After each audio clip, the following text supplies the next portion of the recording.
லீச்சிங்னா என்னது சார் அப்படின்னா, அதாவது இன்சாலிபிளா இருக்கக்கூடிய ஓரை சாலிபிள் மெட்டீரியலா மாத்துறது. அதாவது solubility of ore in suitable solvent.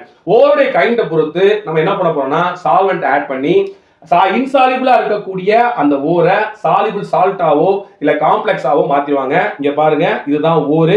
இதுல மெட்டல் இருக்கு, இம்பியூரிட்டிஸ் இருக்கு. இது வந்து இன்சாலிபிள் நேச்சர்ல இருக்கு.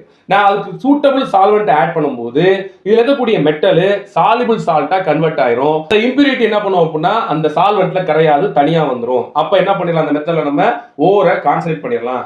இதுல வந்து பாத்தீங்க அப்படின்னா 4 டைப்ஸ் யூஸ் பண்றாங்க.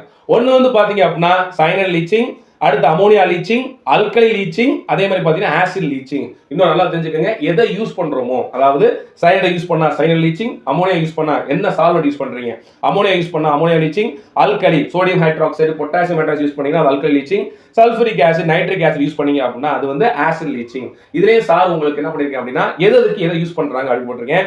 சைனல் லீச்சிங் வந்து பாத்தீங்கன்னா கோல்டு ஓர்க்கு யூஸ் பண்றாங்க. Ammonia leaching nickel, copper, cobalt use பண்றாங்க.